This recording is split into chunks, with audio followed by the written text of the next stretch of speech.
April 12, 1943. Luftwaffe High Command, Berlin, Germany. Generalmajor Kurt Schneider laid the intelligence photograph on the polished oak table. His gray eyes narrowed with barely concealed contempt. "Look at this," Schneider said, tapping the image with his finger. "The Americans call it the P-47. We should call it what it is, a flying dump truck." Oberst Heinrich Müller leaned forward, his iron cross catching the afternoon light. 8 tons fully loaded, against our Bf-109 at 4 tons. They've built a cargo hauler and strapped guns to it. Hauptmann Ernst Weber, head of Fighter Intelligence Assessment, cleared his throat. The reports indicate exceptional dive performance and remarkable durability in combat trials. But Schneider waved him off. Durability means nothing when you cannot catch your opponent. At deep, our 109s achieved 17-1. Over the Channel, 23-1. In North Africa, our pilots averaged 12 kills before their first loss. The mathematics were undeniable. German superiority was measured, documented, irrefutable.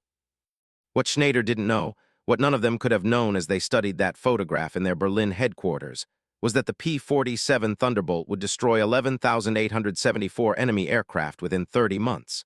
The numbers would become catastrophic. 3-1 kill ratios in air combat. 746 aircraft produced monthly by 1944. 15,683 total aircraft manufactured. The laughter in that conference room would become history's most expensive miscalculation, measured in 3,499 German pilots killed by this single aircraft type. Generalmajor Kurt Schneider had flown 73 combat missions over Poland and France.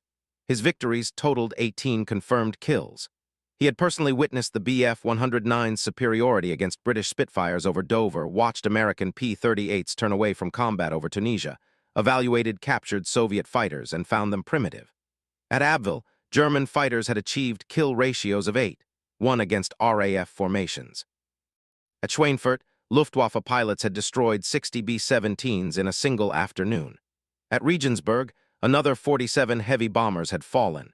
Every engagement proved the same mathematical reality. German engineering produced aircraft with superior climb rates, better turning radius, proven combat records across 3 years of continuous warfare.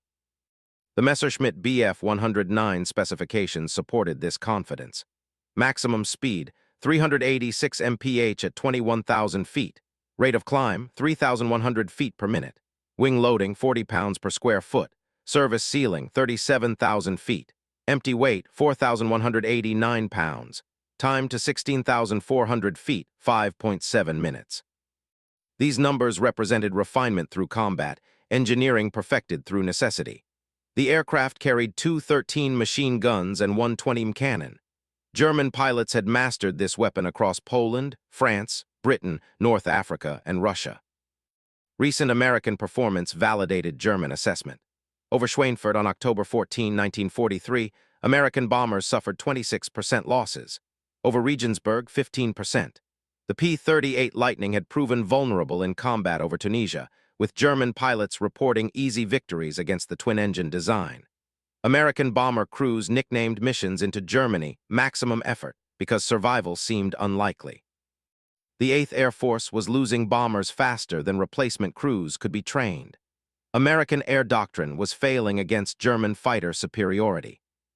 Schneider's personal combat record demonstrated his expertise. 18 confirmed victories included 7 Spitfires, 4 P-38s, 3 B-17s, 2 Hurricane fighters, 1 Wellington bomber, and 1 unidentified Soviet fighter. He had flown escort missions protecting Stuka dive bombers over Poland, intercepted RAF formations over the Channel, defended Hamburg from American daylight bombing. His Knight's Cross represented not political favor, but combat effectiveness measured in enemy aircraft destroyed. His assessment of the P-47 as inferior came from experience, not prejudice. Hauptmann Ernst Weber presented different intelligence at that same conference. American production reports indicated 300 P-47s monthly. Training programs were graduating 500 pilots monthly. A single facility in Farmingdale, New York, was producing 12 aircraft daily. Weber noted that American industrial capacity seemed focused on quantity over quality. He suggested that numerical superiority might compensate for technical inferiority. He recommended additional fighter production to counter growing American numbers. His concerns were based on production data, not combat performance. But Schneider dismissed these warnings. Numbers meant nothing against superior aircraft. The Soviet Air Force had possessed numerical superiority in 1941 and lost 4,000 aircraft in the first week. British Bomber Command had superior numbers in 1940 and still couldn't prevent German victories. American industry could produce 10,000 inferior aircraft and German pilots would methodically destroy them. Combat was decided by aircraft performance, pilot skill, and tactical doctrine. Germany excelled in all three categories. Oberleutnant Franz Hartmann commanded a fighter squadron based at Saint-Omer in occupied France. He had flown 97 combat missions and achieved 11 confirmed kills. On April 15, 1943, he participated in an interception of American bombers over northern France. His formation had engaged B-17 bombers escorted by P-38 fighters. The engagement lasted 17 minutes. German fighters destroyed 3 B-17s and 2 P-38s. German losses, 0. The mathematics seemed irrefutable. Farmingdale, New York, March 1943. Alexander Kartvili had designed the P-47 around the Pratt and Whitney R-2800 double Wasp engine. Republic Aviation's factory produced 12 aircraft daily. Every 8 hours, another P-47 rolled off the assembly line. In January 1941, America produced just 18 fighter aircraft monthly. By January 1942, production reached 347 monthly. By January 1943, Republic Aviation's Farmingdale facility was producing 360 P-47s monthly. This single facility was producing more fighter aircraft than the entire German fighter industry's monthly output for the Bf-109. Dorothy Miller, previously a seamstress at a Brooklyn garment factory, now operated a hydraulic press producing aileron brackets for the P-47's wing control surfaces. Her station produced 240 brackets every 8-hour shift. Each bracket required precise forming from a single aluminum sheet, with tolerances measured in thousandths of an inch. She operated machinery that cost more than her family home, producing components more sophisticated than anything in her previous experience. Her single shift's output equipped 30 complete aircraft. This was more aileron brackets than the entire Messerschmitt Regensburg plant produced for all Bf-109 variants in a comparable time frame. Dorothy worked alongside 42 other women in her section, each operating identical presses, each producing components at equivalent rates. The section's daily output exceeded what German auxiliary production facilities achieved monthly. James Washington, from Philadelphia, Pennsylvania, operated a turret lathe that produced propeller hubs. His machine removed metal at rates measured in pounds per hour, converting raw aluminum billets into precision components with tolerances of 0.001 inches. His single station's daily output was 14 complete propeller hubs. Each hub required 6 hours of continuous machining, multiple tool changes, constant measurement verification, and coolant management to prevent warping. His daily production exceeded the entire propeller hub output of the Erla Maskinenwerk facility in Leipzig, which supplied components for Bf-109 production. James had previously worked as a Pullman porter. Republic Aviation trained him for 6 weeks. He now operated equipment worth $45,000 and produced components valued at $800 each. Charles Wilson, $1-a-year man from General Electric, managed turbo-supercharger production coordination. The P-47's General Electric turbo-supercharger enabled performance at 40,000 feet. Wilson coordinated deliveries from GE's Lynn, Massachusetts facility, which produced turbo-superchargers at rates of 20 units daily. Each turbo-supercharger represented technology that Germany had failed to master operationally. The turbine wheels spun at 21,000 RPM, operating at temperatures exceeding 1,000 degrees Fahrenheit, channeling exhaust gases to compress intake air. This single component gave the P-47 performance advantages that no German fighter could match at altitude. GE's daily production of this advanced component exceeded German experimental production of similar systems.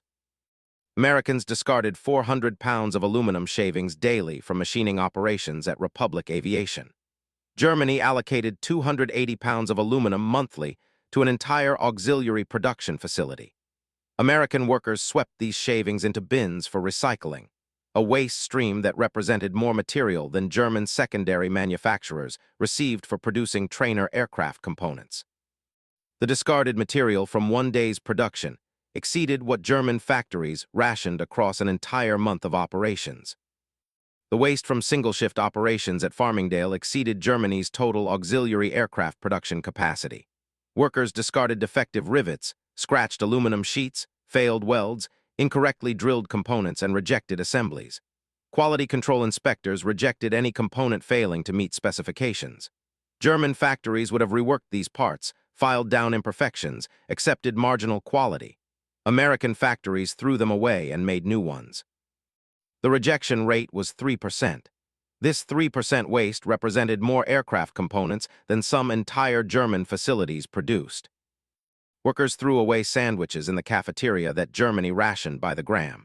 Republic Aviation's employee cafeteria served 4,800 workers across 3 shifts. Food waste from a single day included 120 pounds of uneaten bread, 40 pounds of meat, 70 pounds of vegetables. German military rations allocated 4 ounces of bread daily, 2 ounces of meat weekly. The cafeteria waste exceeded what Wehrmacht units in North Africa received monthly. The cafeteria discarded more coffee grounds daily than German military facilities in occupied France received monthly. Americans drank coffee freely. Workers consumed an average of 3 cups per shift. The facility used 180 pounds of coffee daily. German coffee rations in 1943 allocated 2 ounces monthly per soldier. The waste from brewing, the grounds discarded after a single use, exceeded German military coffee rations for an entire battalion. The electricity consumed in a single day at Farmingdale could have powered Germany's entire Bf-109 production at Regensburg for 3 days. The facility used 2.4 million kilowatt-hours monthly. Lighting alone consumed power equivalent to a city of 30,000 people. Machine tools, welding equipment, hydraulic presses, and assembly line conveyors operated continuously.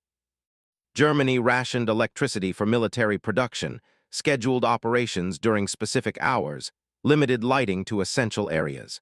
Americans left lights on overnight for security guards. Hauptmann Ernst Weber reviewed production reports in his Berlin office. American fighter production, 2,200 aircraft monthly across all types. German fighter production, 1,025 aircraft monthly across all types. A single American factory, Republic Aviation at Farmingdale, produced more P-47s monthly than Germany produced Bf-109s at its largest facility. Weber prepared a memorandum for Luftwaffe High Command. He documented these production disparities. He recommended immediate expansion of German fighter production. He suggested that air superiority would be decided by numbers rather than technical superiority. His warning included specific production comparisons showing American capacity exceeding German capacity by factors of 2 to 1 and growing. April 15, 1943, Pas-de-Calais, France, 14:37 hours. Oberleutnant Franz Hartmann was leading a 4-aircraft swarm on patrol when his wingman called out 8 contacts at 25,000 feet. Large aircraft. Americans. Hartmann keyed his radio, ordered his formation into combat spread advanced throttle. At 14:41 hours, visual identification, P-47 Thunderbolts. First encounter with the new American fighter. At 14:42 hours, Hartmann initiated attack from superior altitude. At 14:42:35, the lead P-47 rolled inverted and dove. Hartmann followed. At 14:43:10, the P-47 pulled out at 12,000 feet. Hartmann's Bf-109 shuddered, wings flexing. He pulled back harder, airframe groaning. The P accelerated away in level flight. At 14:44 hours, Hartmann's number 3 called hits on a P-47. At 14:44:15, that P-47 reversed hard, absorbed cannon fire without visible effect. At 14:44:52, the damaged P-47's 8.50 caliber machine guns opened fire on Hartmann's number 4. Elapsed time from engagement to destruction, 8 seconds. Kill time, 8 seconds. At 14:44:52, Hartmann's number 4, Unteroffizier Klaus Mayer, age 23, 5 confirmed kills. Died when .50 caliber rounds severed his Bf-109's tail section. At 14:45 hours, Hartmann ordered his formation to disengage. The P-47s pursued. At 14:46 hours, Hartmann's number 2, Feldwebel Otto Schmidt, took hits. At 14:46:18, Schmidt's aircraft exploded. Kill time 12 seconds. At 14:47 hours, Hartmann dove for ground level using terrain to break visual contact. At 14:48 hours, contact lost. Hartmann landed at Saint-Omer at 15:05 hours with his number 3, Unteroffizier Hans Becker. Total engagement duration, 6 minutes 11 seconds. Enemy losses, 0 aircraft, 0 pilots. German losses, 2 aircraft, 2 pilots killed. Kill ratio, 0:2 in favor of Americans. The ammunition expended in this 6-minute engagement by 8 P-47s exceeded the monthly allocation for Hartmann's entire squadron of 16 aircraft at Saint-Omer. Hartmann's after-action report documented facts without interpretation. P-47 dive performance exceeded Bf-109 capability. P-47 structural strength absorbed damage that would destroy German fighters. P-47 firepower, 8.50 caliber machine guns, delivered more metal on target than German cannon machine gun combinations. P-47 armor protection allowed pilots to survive hits that killed German pilots. American pilots demonstrated tactical discipline, maintaining formation integrity throughout engagement. Hartmann concluded, the P-47 represents a significant threat to Luftwaffe fighter operations. Generalmajor Kurt Schneider read Hartmann's report at Luftwaffe High Command. He dismissed the encounter as aberrant. 2 losses proved nothing. Hartmann had been surprised, initiated attack poorly, failed to maintain altitude advantage. The report attributed German losses to tactical errors, not aircraft superiority. Schneider noted that in 1941, German fighters had suffered similar surprise losses when first encountering Spitfire IXs over Britain. Pilots adjusted tactics, kill ratios improved. The same would occur with the P-47. He filed Hartmann's report with a notation, pilot error, not aircraft capability. Intelligence dismissed the reports as combat exaggeration. American pilots routinely overclaimed victories. German intelligence analysts applied correction factors to American claims, typically dividing by 3. A claimed victory ratio of 8:0 realistically meant perhaps 2, 1 or 3, 1. Luftwaffe combat doctrine emphasized that properly executed tactical formations could defeat numerically superior forces. The P-47's size made it visible at long range. Its weight made it sluggish in turns. Its complexity made it maintenance-intensive. These disadvantages would prove decisive in sustained combat. German pilots simply needed time to develop optimal engagement tactics. Hauptmann Ernst Weber reported to Luftwaffe High Command on May 3, 1943. His memorandum stated, American P-47 production currently 360 aircraft monthly. German Bf-109 production all variants 485 aircraft monthly.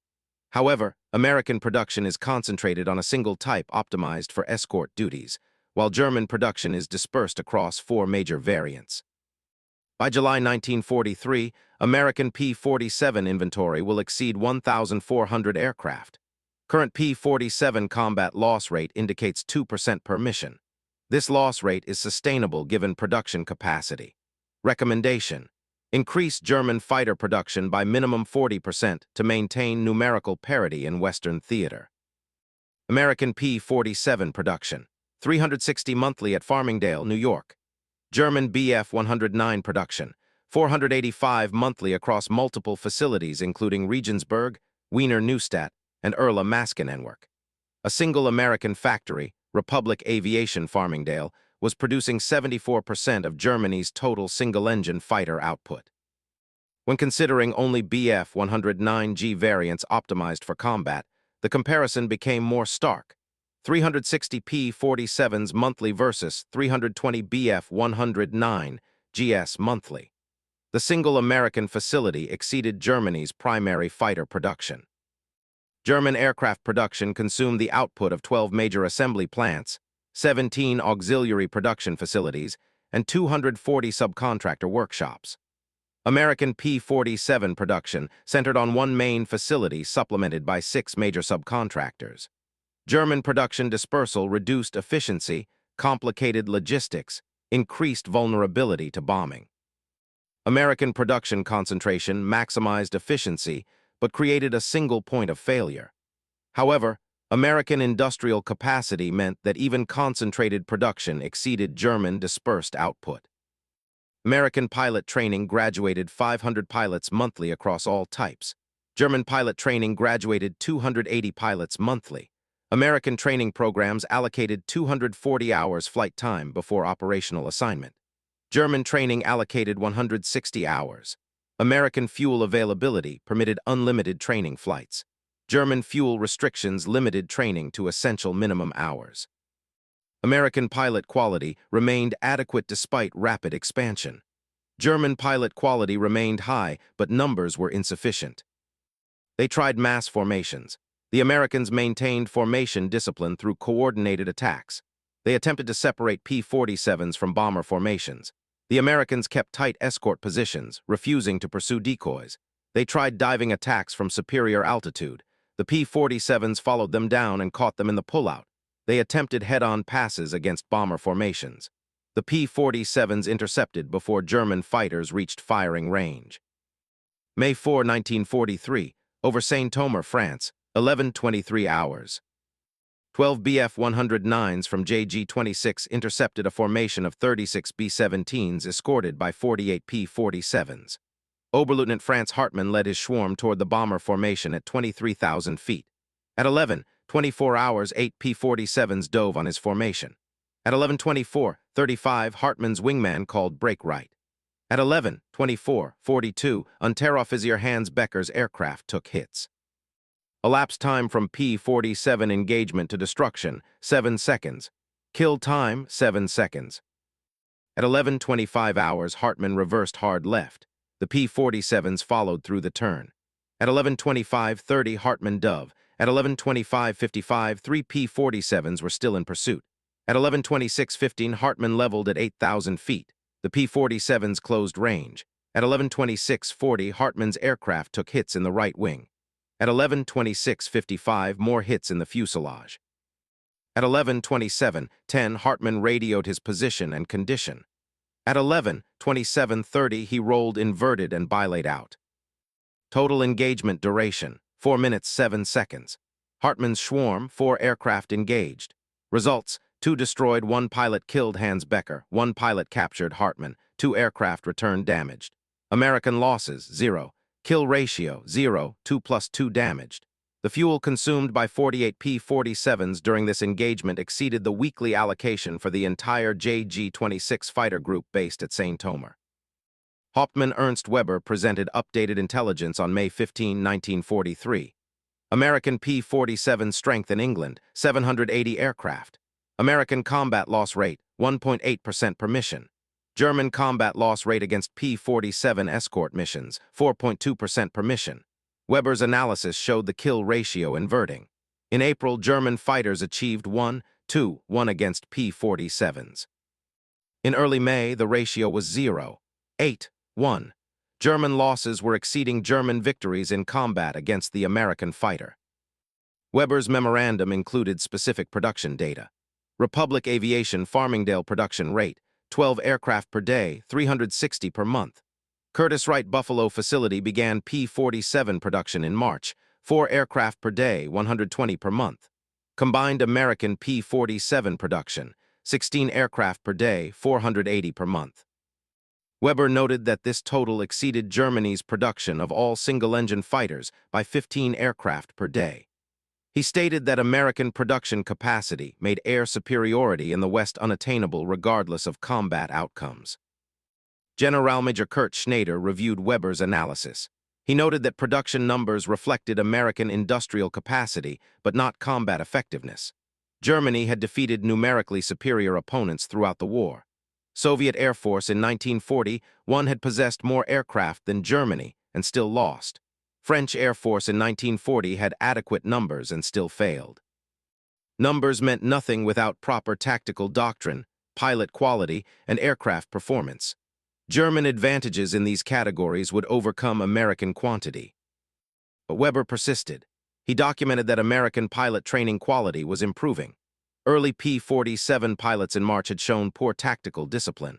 By May, American formations maintained cohesion under attack, executed coordinated defensive maneuvers, protected each other effectively. American pilots were learning combat tactics faster than German losses could be replaced. Weber predicted that by July, German fighter losses in the West would exceed replacement capacity. Schneider rejected this assessment. He cited historical precedents. German losses had exceeded production temporarily in 1940 during the Battle of Britain. Luftwaffe adapted tactics and loss rates declined. The same pattern would repeat with the P-47. Initial losses reflected unfamiliarity. Once German pilots understood P-47 capabilities and limitations, they would develop effective countertactics. Historical patterns showed 6 weeks for tactical adaptation. By June, German loss rates would decline. Oberleutnant Franz Hartmann sat in British captivity at a POW interrogation center. British intelligence officers asked him about the P-47. Hartmann provided technical assessment without propaganda. The P-47 could dive faster than any German fighter. The P-47 could absorb more damage than any German fighter. The P-47 carried more ammunition and delivered higher volumes of fire. The P-47's turbo supercharger enabled performance at altitudes where German fighters struggled. Hartmann stated that German tactical doctrine required revision to counter these capabilities. At Willow Run, Michigan, Ford Motor Company produced B-24 bombers at a rate of 1 aircraft every 63 minutes. The facility employed 42,000 workers operating across 3 shifts. Every hour, 1 complete 4-engine bomber rolled off the assembly line. This single facility's monthly output exceeded Germany's total production of all bomber types. Ford's production system applied automotive assembly line principles to aircraft manufacturing. Components arrived at precise intervals, workers performed specific operations. Aircraft moved continuously through the production line. Americans discarded defective engine cowlings that Germany would have repaired. Ford's quality control standards rejected components with surface scratches, minor dents, or paint imperfections. German factories reworked such components, filed metal smooth, repainted surfaces. American factories discarded them and stamped new ones. The rejection rate at Willow Run was 2.8%. This rejected material exceeded the total monthly production of Germany's Junkers Ju-88 bomber. The waste from Ford's cafeteria operations exceeded the food allocation for an entire German infantry division. The facility's cafeteria served 3 meals daily across 3 shifts, feeding 42,000 workers. Daily food waste included 340 pounds of bread, 180 pounds of meat, 290 pounds of vegetables, 140 pounds of fruit. German military rations allocated 8 ounces of bread daily, 4 ounces of meat weekly. The cafeteria waste from one day exceeded rations for 3,400 German soldiers for 1 week. Workers threw away aluminum chips that Germany rationed by the gram. Machining operations produced metal waste. Drill bits created chips, cutting tools created shavings, grinding wheels created dust. This waste was collected for recycling, but the volume between collection and reprocessing created temporary waste streams. A single day's temporary waste at Willow Run totaled 840 pounds of aluminum. Germany allocated 600 pounds of aluminum monthly to produce trainer aircraft landing gear. The electrical power consumed at Willow Run in one day exceeded the monthly allocation for the entire Junkers Dessau facility. Ford's facility used 3.8 million kilowatt-hours monthly. Lighting, machinery, heating, cooling, and auxiliary systems operated continuously. The power consumption per aircraft produced was 2,100 kilowatt-hours. German facilities producing Ju-88 bombers consumed 980 kilowatt-hours per aircraft. American facilities used 214% more electricity per aircraft and still produced aircraft faster and cheaper.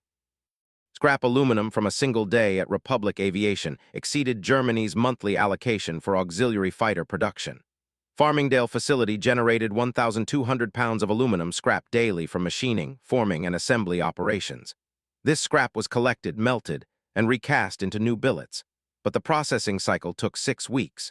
During that 6-week period, 50,400 pounds of aluminum sat in scrap bins.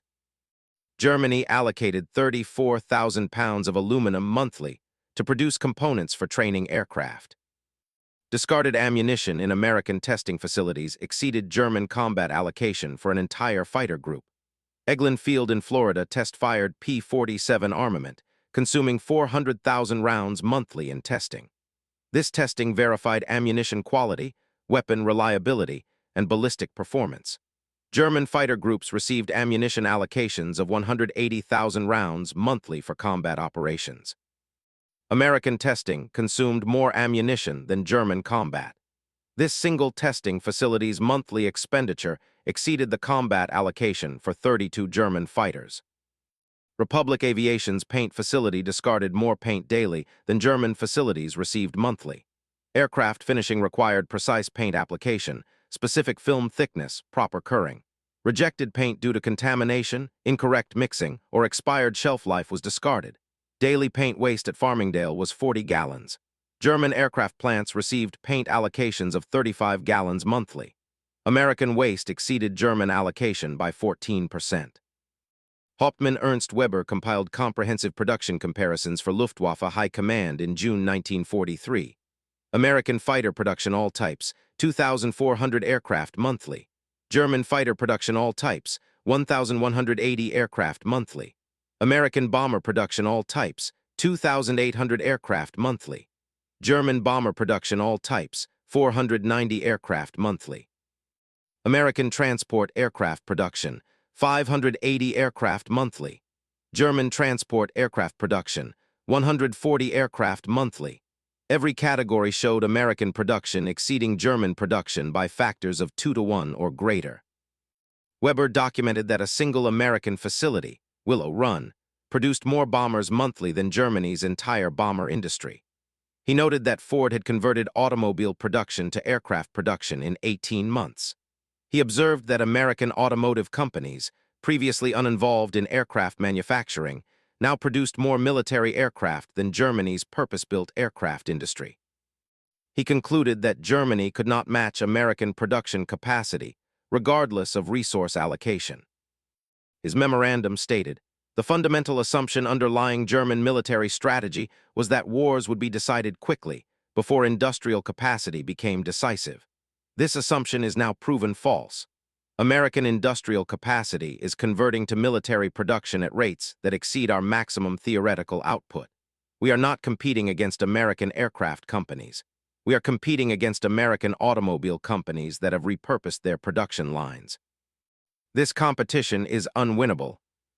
June 17, 1943, over Bremen, Germany. 64 Bf-109s and FW-190s from 3 fighter groups engaged a formation of 180 B-17 bombers escorted by 120 P-47 Thunderbolts. The engagement lasted 23 minutes. At 13:42 hours, German fighters initiated attacks on the bomber formation from head-on. At 13:42:30, 16 P-47s from the 56th Fighter Group intercepted. At 13:43:45, the first German aircraft was destroyed. At 13:44:10, 3 more destroyed. At 13:44:50, 5 more destroyed. Kill time per aircraft averaged 32 seconds from engagement to destruction. At 13:45 hours, 20 German fighters attempted to bypass P-47 escorts and attack bombers directly. At 13:45:40, 24 P-47s from the 78th Fighter Group engaged. At 13:48:20, 11 German fighters destroyed. 0 bombers lost to this attack. Kill time per aircraft averaged 28 seconds. At 13:50 hours, German fighters regrouped at 28,000 feet. At 13:51:15, they dove on the bomber formation from above. At 13:51:50, 32 P-47s climbed to intercept. At 13:54:30, 9 German fighters destroyed. Kill time per aircraft averaged 31 seconds. At 13:56 hours, surviving German fighters attempted coordinated attack from multiple directions. At 13:56:45, P-47s split to counter each threat vector. At 13:59:20, 6 German fighters destroyed. At 14:01:15, 4 more destroyed. At 14:03:30, German fighters broke off engagement. Enemy aircraft destroyed, 38 Bf-109s and FW-190s. American losses, 2 P-47s destroyed, 1 damaged. Kill ratio, 19:1. The ammunition expended by P-47 escorts exceeded the monthly ammunition allocation for all 3 German fighter groups that participated in the engagement. At 14:03:42, General Major Kurt Schneider's Bf-109 took hits from a P-47 flown by Captain Robert Johnson, 56th Fighter Group. Schneider's aircraft lost power, caught fire. At 14:03:51, the aircraft exploded. Elapsed time from engagement to death, 9 seconds. General Major Kurt Schneider, 73 combat missions, 18 confirmed victories, Knight's Cross recipient, age 34, died over Bremen. His body was never recovered. The fuel consumed by 120 P-47s during this 23-minute engagement was 64,800 gallons. This exceeded the weekly fuel allocation for all Luftwaffe fighter operations in northwestern Germany. American fighters could afford to fly longer missions, maintain higher power settings, pursue enemies beyond optimal fuel conservation range. German fighters operated under strict fuel limitations, calculated missions to precise fuel margins, broke off engagements when fuel constraints required. Oberleutnant Franz Hartmann's squadron, operating from Saint-Omer before his capture, had received fuel allocation of 18,000 gallons monthly for 16 aircraft. This allowed approximately 70 flight hours monthly, or 4.4 hours per aircraft. American fighter groups received fuel allocations exceeding 200,000 gallons monthly for 48 aircraft, allowing approximately 600 flight hours monthly, or 12.5 hours per aircraft. American pilots could fly nearly 3 times as many hours monthly. German pilots in June 1943 averaged 2.8 combat missions per week due to fuel constraints, maintenance limitations, and operational tempo. American pilots averaged 4.1 combat missions per week. Over a month, American pilots flew 50% more combat missions. This increased combat experience accumulation, improved pilot skills faster, and created psychological pressure on German pilots who faced fresh, well-trained opponents on every mission. This wasn't combat. This was systematic annihilation. German fighters entered engagements at numerical parity or even local superiority and suffered catastrophic losses. American fighters maintained formation discipline under attack. American pilots executed coordinated tactics without apparent pre-planning. American aircraft absorbed battle damage and continued fighting. German pilots who had dominated European skies for 4 years now avoided combat when possible, broke off engagements prematurely, and returned to base with aircraft damage and mission failures. July 1943, Royal Air Force Interrogation Center, England. Hauptmann Ernst Weber sat across from British intelligence officers. He had been captured after bailing out over the Channel following a P-47 engagement. British officers asked him to assess German air combat capabilities. Weber provided detailed technical analysis. "We were not defeated by better soldiers, but by better factories." In April 1943, American fighter production exceeded 2,200 aircraft monthly. German fighter production was 1,180 monthly. By June, American production reached 2,600 monthly. German production reached 1,340 monthly. A single American factory, Republic Aviation at Farmingdale, New York, produced more P-47 fighters monthly than Germany produced Bf-109 fighters at our largest facility in Regensburg. But production disparity was only part of the equation. Weber continued, "American pilots flew more hours before combat assignment. American aircraft carried more ammunition. American logistics supplied replacement aircraft within days of losses. German replacement aircraft took weeks to reach operational units. American maintenance kept aircraft operational at 92% readiness. German maintenance achieved 78% readiness due to parts shortages. American fuel allocation permitted unlimited training and operational flights. German fuel allocation restricted operations to essential missions only." Weber's testimony included production statistics from his intelligence files. In May 1943, Republic Aviation produced 396 P-47s. Curtiss Wright produced 132 P-47s. Total P-47 production, 528 monthly. Germany produced 512 Bf-109s, all variants that month. The Americans were producing a single fighter type at rates matching our total single-engine fighter production. But they also produced P-38s, P-51s, and other types. Total American fighter production exceeded German fighter production by 220%. A second POW interview included testimony from Lieutenant Wolfgang Fischer, age 22, 5 combat missions, 1 P-47 engagement resulting in his capture. Fischer described his experience. "I saw 4 P-47s at 24,000 feet. My commander ordered attack. We dove from 28,000 feet. The Americans saw us, rolled inverted dove. We followed. At 15,000 feet, they pulled out. My aircraft shuddered, wings bending. I pulled harder. Controls felt heavy. The P-47s leveled off and accelerated. I was at maximum speed and they pulled away. Then they climbed. They climbed while accelerating. My aircraft was shuddering, bleeding speed. The P-47s reversed. I tried to turn. They closed on my wingman. 3 seconds of gunfire. His aircraft exploded. I broke left. A P-47 followed. More gunfire. My canopy shattered. Controls went dead. I bilayed out." Additional German pilot testimony documented consistent patterns. Major Heinrich Gross, 41 combat missions, 8 victories. "We brought swords to a gun factory. Their aircraft were better. Their pilots were adequate but improving. Their numbers were overwhelming. We couldn't win through superior skill when facing 3-to-1 odds with inferior equipment." Oberfeldwebel Karl Schmidt, 63 missions, 14 victories. "Their excess capacity exceeded our maximum effort. We flew missions until aircraft broke or pilots died. They rotated pilots, rested crews, maintained equipment properly. Our pilots flew exhausted. American pilots flew fresh. Exhausted pilots make mistakes. Fresh pilots exploit mistakes." Hauptmann Dieter Zimmermann, 97 missions, 22 victories. "They could lose 10 aircraft and replace them within a week. We lost 10 aircraft and waited 6 weeks for replacements.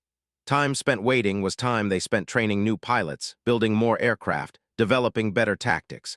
Every week we spent rebuilding was a week they spent growing stronger." Lieutenant Martin Bauer, 28 missions, 3 victories. "The mathematics were unavoidable. Their production exceeded our losses faster than our production exceeded their losses. We destroyed American aircraft daily. More arrived daily. We lost aircraft daily. Replacements arrived weekly if we were fortunate. The attrition curve favored them absolutely."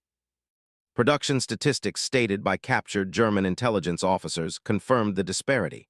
American total military aircraft production in 1943, 85,433 aircraft.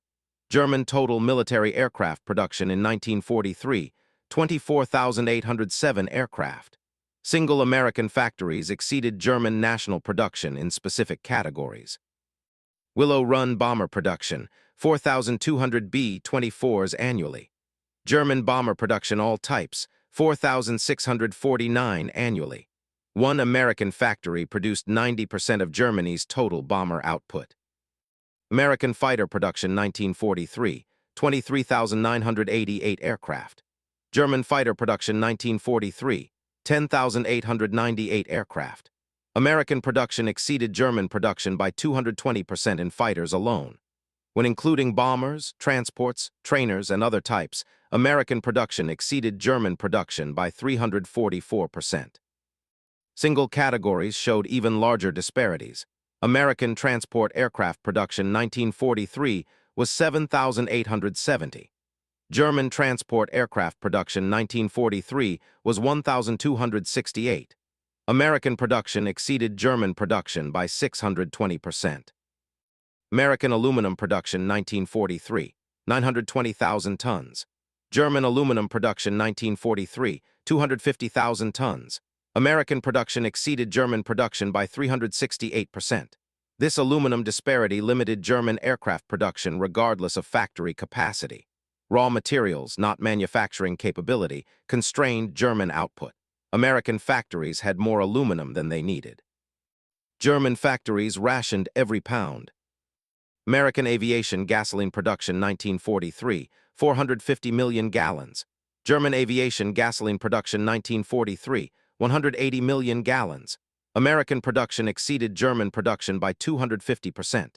This fuel disparity affected combat operations directly. American aircraft flew longer missions.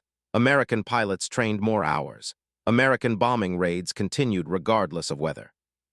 German operations limited missions to essential targets, restricted training to minimum hours, canceled missions due to fuel shortages.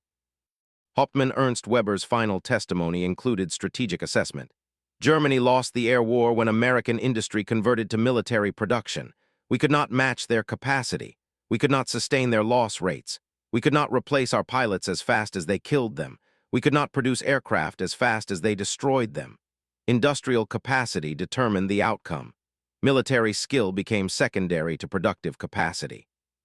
The P-47 Thunderbolt proved that industrial democracy could outproduce totalitarian command economies. Free workers outproduced slave labor. Voluntary cooperation exceeded forced compliance. American workers at Republic Aviation, Ford Willow Run, Curtiss-Wright Buffalo produced aircraft faster, cheaper, and better than German workers under totalitarian oversight.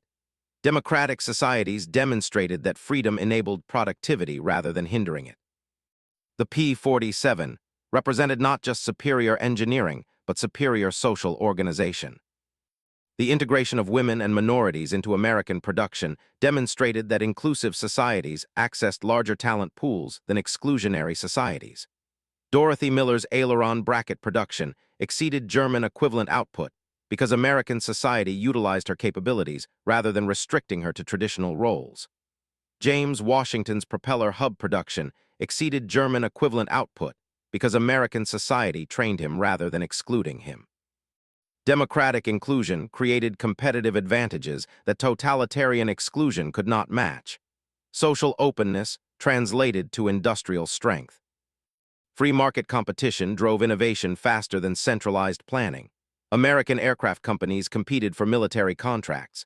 This competition incentivized efficiency improvements, cost reductions, and performance enhancements. German aircraft production operated under state direction with limited competition. American companies innovated to win contracts. German companies fulfilled quotas. Competition produced better results than compliance. Market mechanisms allocated resources more efficiently than bureaucratic planning.